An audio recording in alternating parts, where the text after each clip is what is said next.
what? We're just gonna do. Oh, is this? It's amazing. Is this new for you? This is It's like, what is that cover? That is from Cowboy Bebop. That's Spike Spiegel. Mine's advanced potion making. Oh, you're a nerd. You're a nerd. Yay. Total nerd. My iPhone 5. I had to get like a Canadian kind of phone, and my iPhone 5 is a Quidditch.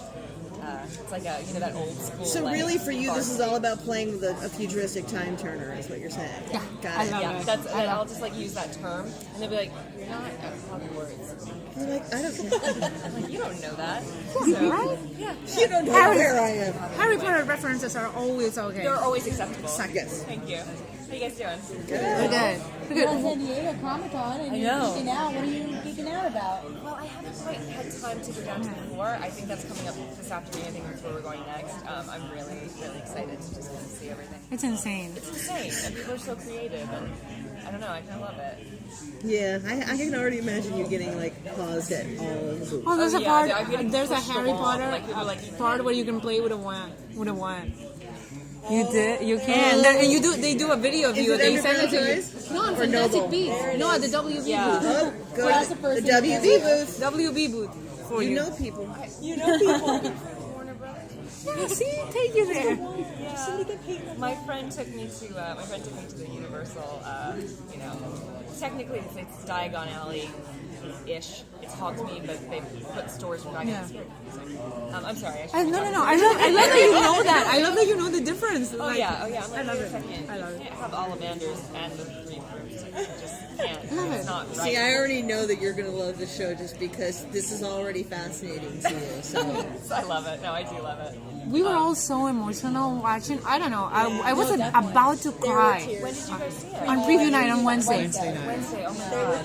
There were tears and chills. People see it too. you're like, There were tears and chills throughout the whole room. I think I got chills at you saying that. That's really amazing. No, I lost my dad not so long ago, and I was in tears.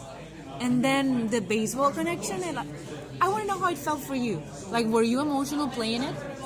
I was emotional playing it. I think what's interesting about this show, at least for me, is the emotion hits me at not necessarily the predictable times. You know, I will actually find myself like thinking about a scene when I'm cooking dinner, and I just sort of like try to process it and let it sink in as to like where it's going.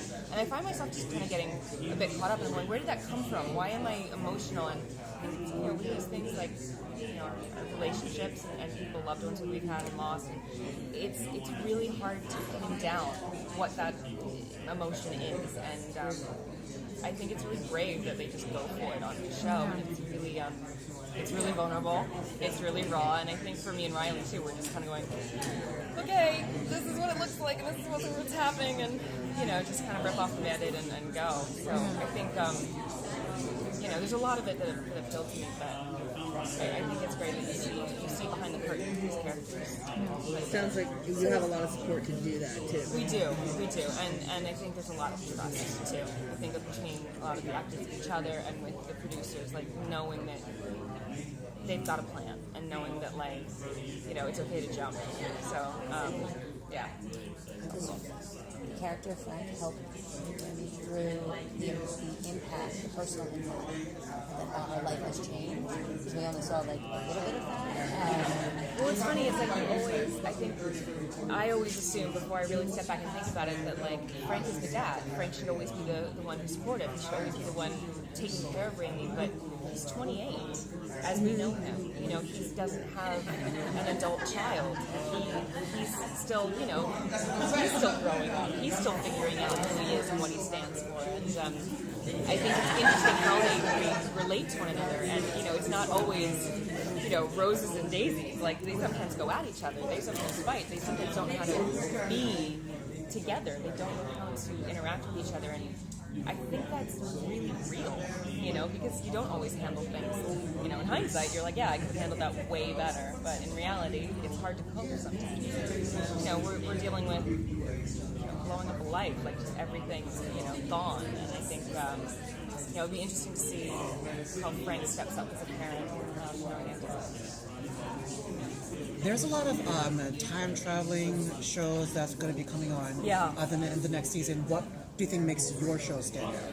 Well, you know what's funny is Frequency was the only time travel show I read during pilot season, and that's your exposure because sort of with you guys, I haven't seen the shows until they premiere them here or once they finally air. So I haven't seen them. I have friends working on them and talking about it, but I'm not totally 100% like I don't know them very very well. The premise with this, it's the sort of time travel, but we're not physically traveling. It's the consciousness. It's not getting into a machine or walking on a plane or it's the frequency. It's the wave. Shooting down the radio.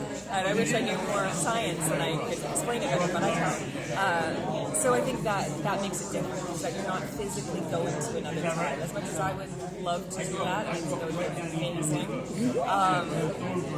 We don't really explore that. We just sort of explore the butterfly effect of things taking a different trajectory. And I think people. I don't think there's anyone who hasn't stopped and thought about it. Stopped and went, what if I took that trip? What if I took that job? What if I did this? Where would my life be? Who would still be in my life? Who would I have met? Who would I lose? And I think that's provocative. I think it makes people think about it, and it's scary, but it's kind of like you can't help but wonder. So I think we'll get to do that. Last question, guys. I guess I'll go. So as an actress, these alternate realities, how do you depict that? Playing the same character, in I think that's what's fun in the pilot is you get to figure that out. Like as an actor, as the producers do, is coming together and being like, okay, so what happens? Like how does it work? And how do you feel memories of both? You can remember both timelines. The memories hit you, and all of a sudden you're remembering the memory, even though you didn't live it or maybe walk through it yourself. And I think there's going to be a lot of data tracking for this, but I think the way because amazing journeys and makes it incredibly comprehensive. And on the surface, that you can follow it. What's cool is that I find that I get the story and I'm like, oh, I loved it, and then I read it again and I go, oh, and it's like you peel back a layer, and you're just like, you really plan all this? Because that's amazing. So I think it sort of has a level of comprehension. People want to be able to understand it. Yeah. Thank you. Awesome. Thank you so much.